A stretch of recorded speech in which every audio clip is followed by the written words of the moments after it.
सदृष्ट ज्ञानी वृत्तानि धर्मम धर्मेश्वरा विदु यदि ये प्रत्यनीकानि भवन्ति भवपद्धति। हम सोचते हैं कि कोई संसार में हमें कर्म है जो रुलाता है। सच पूछो कर्म कहीं बाहर से नहीं आता है, हमारी अंतस प्रवृत्तियों का नाम कर्म है। क्योंकि दो तरह से पाप करते हैं, एक बाहर से और एक अंदर से। स्वयंभू स्तोत्र में बड़ी सुंदर बात कही है कि जो बाहर से पाप होते हैं उन्हें अपराध कहते हैं। अपराध की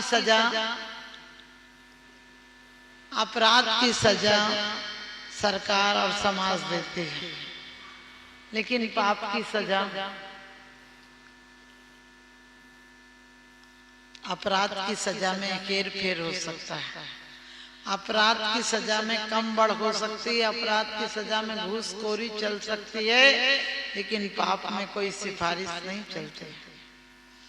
वो पाप कैसे होते हैं? हम अपराध कम करते हैं, हम पाप भी कम करते हैं। आप लोग चिंता मत क्या करो कि आपसे पाप हो जाते हैं।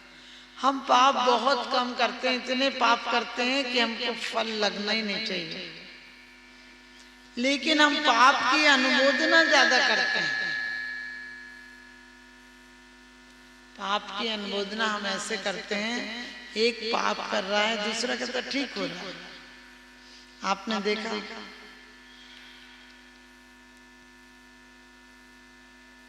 जब भी कोई घूसखोरी, चोरी, बेईमानी से मकान बना रहा है, आप कहते खूब पुण्य फल रहा है, आपने पाप की अनुमोदना कर दी। भैया एक हटा दो, इसमें से एक हटा दो, कोई बात नहीं, कोई से भी हटा दो, अच्छा चल रहा माइक, क्योंकि अभी दो में बिस्लिंग कर रहा है, माइक अच्छा चल रहा, कोई बात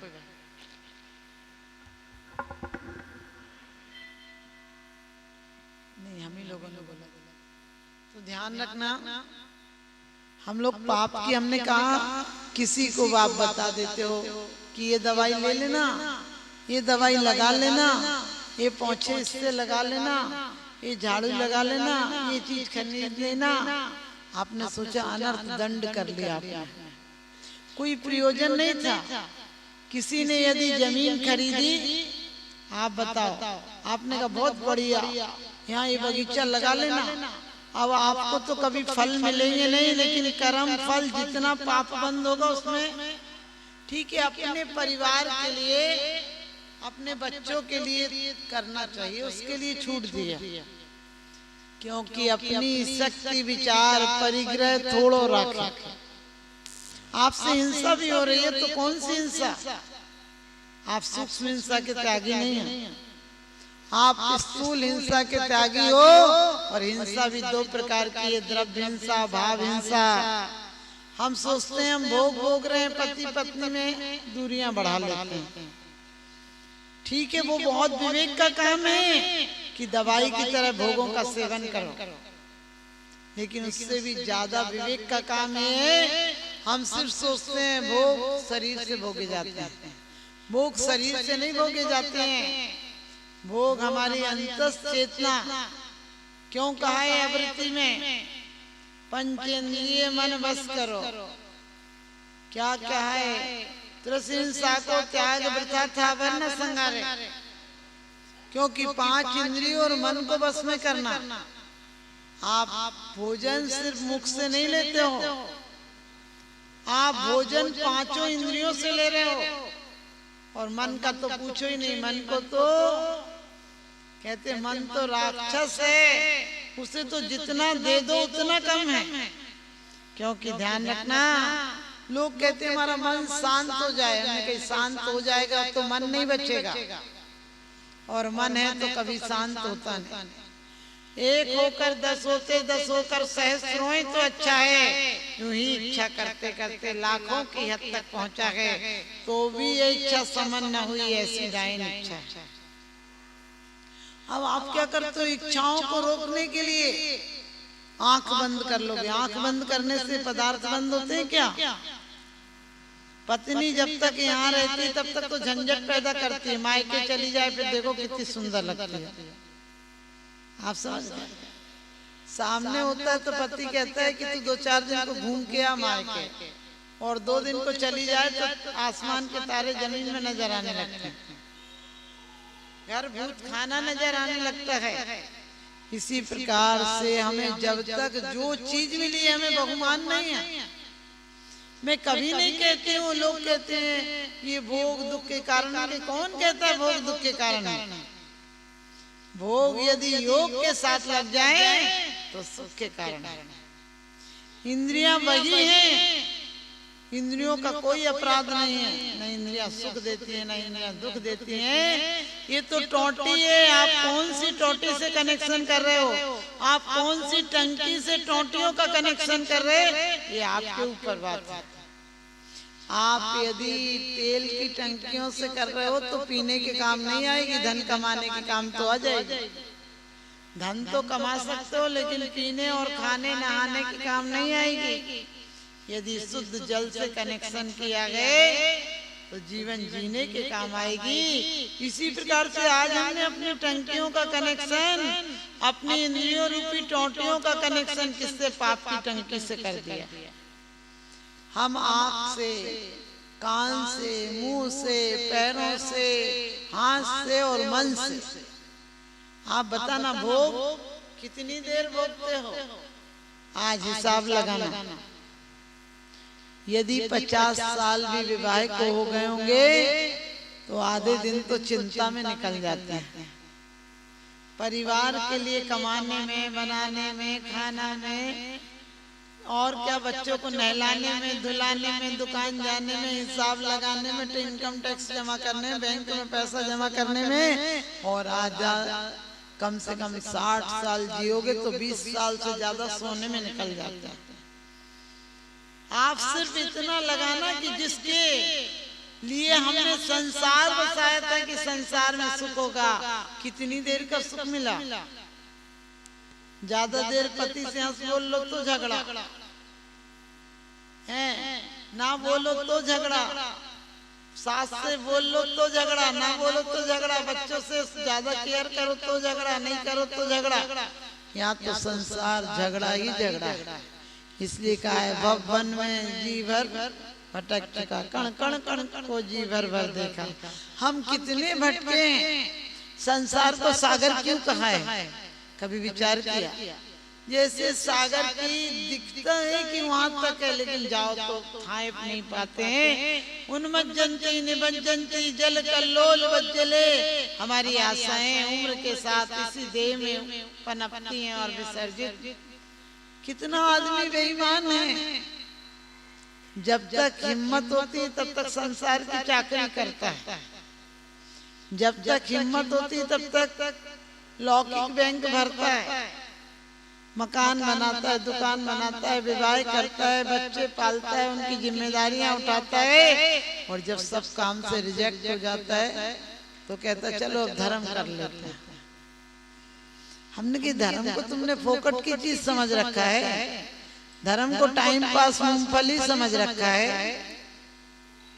धर्म को जब सब जगह से धक्के खा के आओगे तब क्या धर्म में प्रवेश हो जाएगा?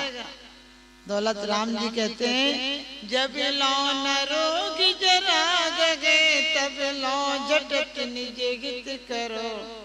या जब लो न रोग जरा गए, जब तक रोग नहीं आ जाए, बुढ़ापा नहीं आ जाए तब तक कर लेना।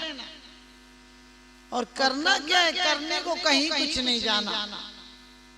ये है कि पढ़ने वाला बच्चा घर में उसका मन नहीं लगता, स्कूल जाता है, और बीज हो तो बीज कहता है मुझे तिजोरी में क्या करोगे रखकर, मेरा क्या काम है, मुझे तो मिट्टी में डाल दो। और मिट्टी में डालने से भी नहीं काम चलेगा। जो स्वभाव के उपजे ना सजल मेघते कौन है काज। यदि मिट्टी में डाल दोगे तो खाद हो जाएगी क्या? नहीं, वो खाद खाद खाद है। खाद को घर में रख लोगे तो बदबू आ जाएगी, और खाद को खेतों में डाल दोगे तो फल फूल ले आएगी। हमारा जीवन भी खाद की तरह है। इसे भोगों की तिजोरी में रख दोगे तो बदबू आने लगेगी। और इसे योग साधना में, परिवार के लिए समृद्धि में, और कहते हैं सृष्टि के सृजन में लगा दोगे तो फल भी आएंगे, फूल भी आएंगे, और एक दिन इसी डाल पर मुक्ति के फल भी फलेंगे। अलग से नहीं आते फल। कोई सोचे नहीं हम तो नदी में डूबेंगे नहीं, तैरना सीख जाएंगे, तो गद्दे पे तैरना सीखोगे? एक बहुत बड़ा तैराक था, उसने कोर्स कर रखा था तैरने का। एक दिन बोला चलो बच्चों को नहलाने ले चलते हैं नदी में। पत्नी ने कहा पानी कितना है? बोले मैंने हिसाब लगा लिया, चिंता मत कर। जब वो नहलाने के लिए गया, अचानक उसने हिसाब तो लगा लिया था कि 20 फुट पानी है, लेकिन बच्चे तो डूबने लगे। पत्नी बोली अरे तुम्हारा हिसाब कहाँ गया, बच्चे डूबने लगे। बोला दोबारा से लगाता हूँ, 20 फुट पानी है, 5-5 फुट के बच्चे हैं। आप समझ गए? पत्नी बोली भाड़ में जाए तुम्हारी किताबें, हम अपने बच्चों को बचाएंगे, तुम्हें जो दिखे सो करो। आप समझ गए? हम लोग भी यही सोच रहे हैं, ए भव समुद्र अपार तारण के निमित्त सुविद सही, अति दृढ़ परम पावन यथारथ भक्ति वर नौका सही। नौका में बैठ के गए, नाविक तो है ही नहीं, और अकेले नौका पार लगाती है क्या? नौका पार नहीं लगाती है। यदि नाविक अच्छा हो तो लकड़ी के सहारे भी तुम्हें पार लगा देता है। हमें इतनी जल्दी है, इतना काम है, इतना काम है।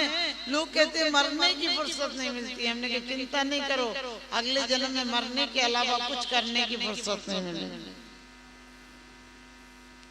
एक आदमी से कहा भैया तैरना सीखो, तुम समुद्र में काम करते हो, समुद्र से आना जाना होता। बोला टाइम ही नहीं है। लोगों ने कहा कम से कम 6 महीना उस तैराक के पास जाओ तो तैरना आ जाएगा। बोले 6 महीने में हम करोड़ों का काम कर लेते, 6 महीना बच्चे कहाँ हैं किसके, इतना समय कहाँ है? और लोगों ने कहा अरे एक बार मिल के तो आओ।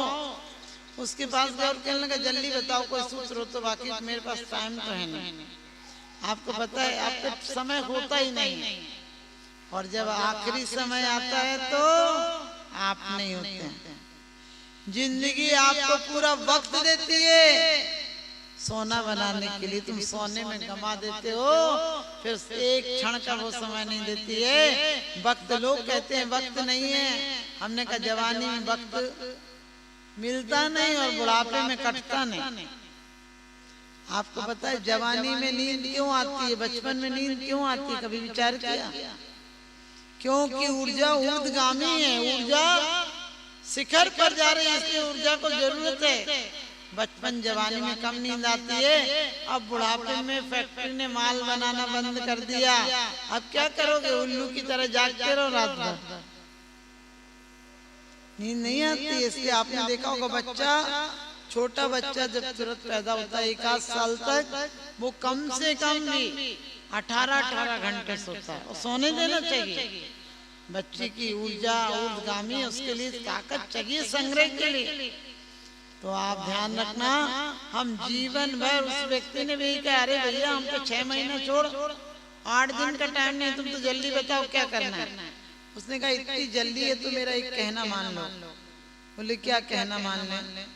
बोले कि तुम अपने नाव में 2 पीपे खाली रखा करो, और उसमें पहले से रस्सी बांध के रखा करो एक दूसरे पीपे में, ताकि तुम्हें कभी लगे कि नाव डूबने लगी, तुम कमर में बांधना, उसको या लपेट लेना रस्सी को, और तुम दोनों पीपों के साथ तैर जाओगे। उसने कहा बहुत अच्छी बात है। उसने 2 की जगह 4 पीपे रख लिए, लेकिन अचानक उसने पीपों में क्या कर लिया? धन भर लिया। और एक बार जब तूफान आया तो उसने कहा खाली क्या मतलब निकला, अपन ने जीवन की कमाई करी है, कम से कम अपने पीपे भरे रखे। वही उनने तो कहा पीपे लेके डूब जाना, खाली और भरे में क्या अंतर पड़ता है, अपन तो भरे लेके कूदो, कम से कम जीवन भर की कमाई तो साथ जाएगी।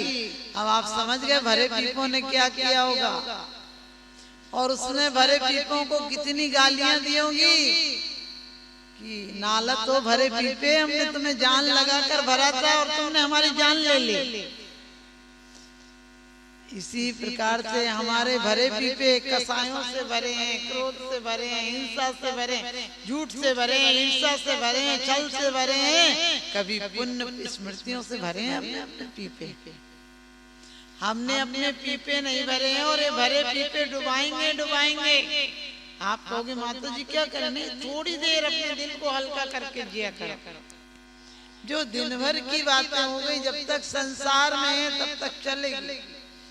जब तलक है जिंदगी, फुर्सत ना होगी काम से, समय कुछ ऐसा निकालो प्रेम हो भगवान से। जब तक जियोगे तब तक सियोगे, जीना है तब तक तुम मर जाओगे, काम बंद नहीं होंगे। तुम खत्म हो जाओगे, काम कभी खत्म नहीं होते। और तुम्हारे बाद भी ऐसे चलेंगे जैसे तुम थे ही नहीं यहाँ। मरने के 2 घंटे बाद देखो कैसे सब लोग काम में लग जाते हैं और 8-10 दिन बाद तो याद तक भूल जाते हैं। कभी तीज त्योहार याद आते हैं बाबूजी अम्मा जी, और बूढ़े हो जाएं तो जीते जीते उनके मरने की भावना भारत है, कब जाएंगे। सच्चाई यही है, हमारे आपके साथ भी यही होगा। लोग कहते हैं माता जी हमारे बच्चे बड़े अच्छे हैं, हमारा जहाँ पसीना गिरेगा वहाँ खून गिरा देंगे, हमारे इलाज में देर नहीं लगाएंगे। हमने कहा जहाँ तेरी सांस गिरेगी वहीं लोगों को फोन लगा देंगे। और फोन सुनने वाले भी ऐसे बैठे रहते जैसे आज इसी दिन के लिए बैठे हैं, इसी दिन का इंतजार, बस तुरंत निकल गया, पहुंच ही रहे। और पहुंचकर एक भी तो बंदा सलाह नहीं देता है, एक भी बंदा ये सलाह देता है कि भैया रहने तो इतने साल घर में रहे, कम से कम एक आध खेत ही दे दो इनके नाम से। सब उसी जगह ले जाते हैं शमशान, जहाँ सारी शाने समाप्त हो जाते हैं। कहते हैं ये जिंदगी तेरा भी हिसाब बड़ा नेक है, हे शमशान तेरा भी हिसाब बड़ा नेक है। अमीर हो या गरीब हो सबके लिए बिस्तर एक है, अमीर हो या गरीब हो सबके लिए बिस्तर एक है। तो ध्यान रखना, हम अपने जीवन का प्रत्येक क्षण यही पुण्य कोई क्रिया कांड में पुण्य नहीं है।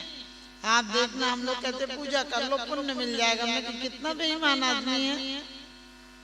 ये बेवफाएं ये दिल अभी जानता नहीं, कम वक्त ना समझे ने मानता नहीं। भरोसा छोड़ दे जालिम बुतों की बेवफाई का, और बुत भी कभी बद नहीं होते, दावा है खुदाई का। जो संसार विशेष को तो तीर्थंकर क्यों त्यागे, काहे को शिव साधन करते संयम सो अनुराग। क्यों संयम से अनुराग? संयम का मतलब आप घी नमक मीठा छोड़ देते हो, क्या छोड़ दोगे? एक दिन तो जिंदगी छूट जाएगी। छोड़ना है तो कसाई छोड़ो, ईर्ष्या छोड़ो, छल छोड़ो, कपट छोड़ो। अरे बढ़ाना है तो कहते पुण्य कमा लो, पुण्य कमा लो। हमने की कमाई तेरी बंद नहीं हुई। जब सब जगह की कमाई बंद हो जाती तब भी लोग कहते हैं अब बुढ़ापे में कच्चू पुण्य कमा लो। हमने कही दुकानदारी बंद करो, पुण्य क्या कमाएगा, नरक जाने का समय आ गया। तिजोरियां जोड़ते हैं लोग उम्र भर के लिए, लेकिन अफसोस है मौत का फरिश्ता रिश्वत नहीं लेता, मौत का फरिश्ता रिश्वत नहीं लेता। तो उस व्यक्ति के साथ भी ऐसा ही हुआ, भरे पीपे लेके कूदा तो डूब गया, मर गया। हम लोग भी भरे पीपे हैं, आखिरी दिन तक खाली नहीं होते। कोई एक बात कह दे ऐसे रखते हैं जैसे तिजोरी में रतन रख रहे हो, जबकि क्या है पुनात चित्तम दुर्तम जनेभ्य। भगवान आपकी स्मृति पुण्य स्मृति हमें पवित्र कर देती है। कथा जगताम दुरितान हंति दूरे से करुणा कुर्ते प्रभा पद्मा करेश जलजान विकास मांझी। भगवान क्या कहा है, तुम्हारा स्तोत्र तो दूर है, तुम्हारी पुण्य कथा भी हमारे जन्म जन्मांतरों के पाप हर लेती है। पुण्य कथा मात्र नहीं हर लेती है, पुण्य कथा में जो हमारे मन वचन काये एकाग्र हो जाते हैं उससे शुभ आश्रम होने लगता है। इतना सा है, यदि बैठ जाओ शास्त्र स्वाध्याय में और देख रहे कौन आई वो आई, हमसे बोल लेती, हमसे चली गई ये वो, तो आपको पुण्य बंद हो रहा है क्या? नहीं हो रहा है। लो बताओ मंदिर आने से पुण्य बंद होता है कि पाप बंद? पुण्य पुण्य। यदि चोर आके मंदिर में आ जाएगा तो पुण्य बंद करेगा? सोच कर देखना, मंदिर ना पुण्य बंद होता है ना पाप बंद होता है, हम जैसे परिणामों से आते हैं वैसा बंद होता है। और सबसे बड़ी बात है, हम परिणामों पर ही ध्यान नहीं देते हैं। हम पुण्य में भी पाप कमा लेते हैं। आप देखना, आप रोज मंदिर में 5 घंटा 4 घंटा लगा के जाते हो और कोई आपकी देवरानी जेठानी मंदिर नहीं आती हो तो क्या भाव होता है? अरे बात तो ऐसी पापन है, मंदिर तक नहीं आ। आप उपास कर लेते हो, कोई उपास नहीं, अरे भाने तो एक उपास नहीं करो आप तक, कैसी है कापा तो कौन से घर की आई। आता है कि नहीं भाव? अब बताओ, मैं पुण्य बंद के लिए हमें आना था, अपने पापों को निर्जरा के लिए आना था, और हमने और पाप बंद कर लिया। रोज बोलते देख दूसरों की बढ़ती को कभी ना ईर्ष्या भाव धरो।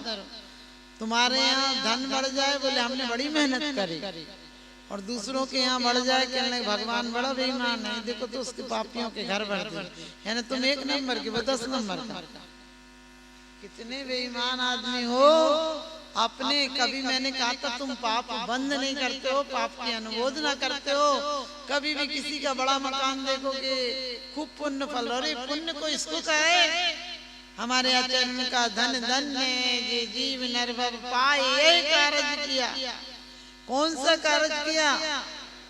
विशुद्ध आत्मा बनाने का, परमात्मा बनाने का ये काम किया। इस काम के लिए जो काम आप लोग कर रहे हो वो जानवर अपन से अच्छा कर रहे हैं। आप काम में नहीं जीते हो, आप कामनाओं में जीते हो। आप काम कितनी देर करते हो? काम का मतलब भोग विलास कितनी देर कर पाते हो? पूरे 6 महीना में 1 आध दिन कहीं घूमने घामने जाओ तो 10-5 मिनट अच्छा लगता है। रोज एक ही सब्जी मिलेगी, खा पाओगे? रोज एक ही गाना सुनोगे, सुन पाओगे? तो सोचना, जब रोज एक गाना नहीं सुन पाते हो, खाना नहीं खा पाते हो, एक घर में रोज मन उब जाता है, तो इन 5 इंद्रियों के विषयों से मन कभी नहीं उबा। इन निंदा चुगली की बातों से कभी मन नहीं भरा कि अब क्या करना है, कितनी बार करना है, यही कर करके तो संसार बड़ा है। निंदा में इतना रस आता है कि रसगुल्ले में क्या रस आता है। तो आप ध्यान रखना, मैंने कहा था आदमी की एक खूबी है कि वो साधना कर सकता है, और एक कमी है कि वो काम में नहीं जीता है, कामना में जीता है। जानवर सिर्फ काम में जीता है, जब उनकी प्रकृति से जो व्यवस्था है वो, और अपन रात भरे दिन रीटे और इन पेटन ने जग जीते। सुबह का खाना नहीं निपटता और शाम के खाने की योजनाएं बनने लगती है। आती बनती है कि नहीं? सच बताना, किसी के यहाँ शादी में जाते हो तो तुम्हें क्या देखते हो? उसके फेरे देखते हो क्या? सच्चाई यही है, घर के 2-4 लोग मिलते हैं फेरों में, तो घर के। आपकी जिंदगी का भी यही हाल है। जब शुरू में बारात के समय बहुत थे, हमारे जन्म के समय बहुत थे, अब हम फेरों में पड़ेंगे तो 10-20 रहेंगे, और जलाने के समय तो एक भी आगे नहीं आएगा। मुझ अकेले को छोड़ने हजारों लोग आए, मुझ अकेले को छोड़ने हजारों लोग आए, उनमें से सिर्फ 4 ही उठाकर मुझे लाए, और छोड़कर ऐसे चले गए जैसे खुदा से उधार मांग कर लाए, जैसे ऊपर वाले से उधार मांग कर लाए कि लो पकड़ो तुम, हम तो जले। और घर में आकर वही काम होने लगता है। मैंने कहा काम में यदि नहीं उभर पाते तो कोई बात नहीं, लेकिन विषय भोग को कैसे भोगो, जैसे रोगी दवाई को भोगता है। कहा भी है, अंतर विषय वासना बरते, बाहर राग द्वेष है भारी, याते परम दिगंबर मुद्रा, धर न सके विदीन संसारी। उन्हें दीन कहा है, कायर कहा है, काहिल कहा है, जो वीतराग मुद्रा नहीं धर पा रहे हैं। आप नहीं धर पाओ कोई बात नहीं, अनुमोदना करना, कोई व्रत लिए हो तो ये मत कहना कि अरे ढोंगी है। कोई यदि दान दे रहा हो तो ये नहीं कहना 2 नंबर का आ रहा है। कोई यदि व्रत उपवास करता हो तो ये मत कहना कि 10 रोटी खाता भी तो है, क्या बड़ी बात है उपवास कर ले। क्यों हमेशा कहना कि हमसे नहीं हो पा रहा, वो हमसे बहुत अच्छे हैं। हमारी हालत तो देखो यही है, हम नहीं व्रत उपवास कर पाते हैं, तो जो लोग करते हैं हमें बहुत ज्यादा अच्छा लगता है कि कितने अच्छे से कर रहे हैं। वो अपनी कमजोरी को देखो, बस एक ही पुण्य है, किसी से ईर्ष्या की जगह अपनी ऊर्जा को ऊर्ध्वगामी बनाओ, सकारात्मक बनाओ, सृजन में लगाओ, विकास में लगाओ, क्योंकि यही ऊर्जा एक दिन इतना पुण्य प्रबल कर देगी कि हम वज्र सब नाराज संगनन वाले बनेंगे। लेकिन सिर्फ हमें वज्र सब नाराज संगनन नहीं चाहिए, क्योंकि वज्र सब नाराज संगनन वाला जाए तो सिद्ध शिला तक जाए, नहीं तो नीचे 7वें नरक तक जाए। हमें ऐसा संगनन नहीं चाहिए। हम जीवन में पुण्य प्रकाश भरो, जीवन में प्रकाश हो तो पुण्य का हो, पापियों जैसे रोशनी और कामनाएं नहीं चाहिए। तो आप ध्यान रखना, आप एक इंद्रिय से भोग नहीं कर रहे हो। आज जिंदगी में इतना पाप क्यों बढ़ रहा है? हम देखने से, सोचने से, बोलने से, सुनने से। आप ध्यान रखना, हम सुबह से शाम तक क्या विचार कर रहे हैं? सुबह से आपके अंदर कामनाएं जाने लगती हैं, सुबह से अंदर आपके पाप जाने लगते हैं। सुबह सुबह आदमी अखबार में पढ़ता है, क्या होता है अखबार में? प्रवचन तो इतने से कॉलम में होते होंगे, बाकी हेडलाइट लाइन देखना तो क्या होता है? हत्या, व्यभिचार, चोरी, यही सब होते हैं ना, लड़ाई वड़ाई, यही सब देखते हो। और सुबह सुबह आदमी कितना गंदा है कि अखबार पढ़ने बैठ जाते हैं। बोले दुनिया की, हमने कहा अपनी दुनिया तो देखो कहाँ जा रही है। किस किस की याद कीजिए, किस किस को रोइए, और स्वयं की बात बड़ी है, इसको ही ढोइए, इसको ही देखियो कि हम कहाँ जा रहे हैं। गलत आदमी सुबह सुबह गलत खबर करने बैठ जाता है, और गलत खबरें ही नहीं, कान से भी, आंख से भी गंदा पोस्टर लगा होगा, रोज नजर जाएगी। संतों के पोस्टर लगे होंगे, एक आध बार देख लोगे, उसका नजर तक नहीं जाएगी। कोई पिक्चर की रील देखकर, कैसे कोई पिक्चर आती है, कोई सीरियल आता है, वैसे सीरियल में क्या होता है? कोई घूम फिर के, पहले सच्चरित्र होते थे, पुराण होते थे। पुराण और कुशास्त्र में क्या अंतर है? पुराण में 2 पुरुष होते हैं, 1 स्त्री होती है, लेकिन सती होती है। और आज सीरियल में क्या होता है? 2 पुरुष और 1 स्त्री, और 1 स्त्री पता नहीं वो कितनी जगह गलत होती है वो। ध्यान रखना, हम अपने दिमाग में कोई ऐसी स्टोरियां नहीं रखेंगे, कोई गलत बातें नहीं रखेंगे, क्योंकि आंख का भोजन भी हमारे हृदय को गंदा कर रहा है, कान का भोजन भी हमारे दिल को गंदा कर रहा है। हम जो मन में सोच रहे हैं वो भी हमारे अंदर गंदगी जा रही है। हमारे पैर, सच बताना, मंदिर आते हो तो कैसे चलते हैं? और किसी पार्टी में जाना हो, अभी आपको बोल दे कि आज मोदी जी से मिलने का टाइम है, आप ऐसी शकल से आओगे जैसी शकल से यहाँ बैठे हो। इतना ही ध्यान केंद्रित रहेगा जितना यहाँ है। अरे ऐसे कोई बात करेगा तो भी कहोगे तो भैया अभी बात नहीं करोगे, बिल्कुल फोन नहीं उठाएंगे, पहले ही सब पे मैसेज डाल दोगे, फोन नहीं उठाना हमें तो। और इतने लोगों को बताओगे कि आज हमें प्रधानमंत्री से मिलने का मौका मिला है, और यहाँ क्या बोल रहे हो? तुमको पूजे सुरपति है पति नरपति देव, धन्य भाग मेरो भयो करण लगो तुमसे। ये तो क्या मायना रखते हैं? वहाँ तो नेता मिलते हैं, यहाँ तो 3 लोग के नेता इनसे मिलने के लिए तरसते हैं, और आज हम इनके चरणों में आए। कैसी शकल से पढ़ते हो बिना पाठ? तुमको पूजे सुरपति है पति नरपति देव, धन्य भाग मेरो भयो करण लगो तुमसे। तुम्हें ही पता नहीं चलता कब पूजा शुरू होती, कब खत्म हो जाती। फिर कहते कुछ होता नहीं, क्या होगा? तुम हो कुछ, चले अंदर कतरनी तो करे कि हाथ की माला हमारी बासमाओं ने हमें बदनाम कर डाला। माला बनाई काट की और बाह में डाला सूत, माला बेचारी क्या करे जपने वाला कपूत। तो ध्यान रखना, जानवर पक्षी हो शेर हो अपन से ऊपर ही रहता है ना रखना, क्योंकि हम काम में कम कामनाओं में ज्यादा जीते हैं। किसी के यहाँ शादी में जाते हो तो वर वधू नहीं दिखते हैं, कितना जेवर चढ़ाता और कैसा खाना था, और फिर तमा किंचन की माला फेर लेते हैं। भटकती है हवस दिन रात सोने की दुकानों में, भटकती है हवस दिन रात सोने की दुकानों में, और गरीबी कान छिदवा के तिनका डाल देती है। गरीबी कान छिदवा करके तिनका डाल देती है।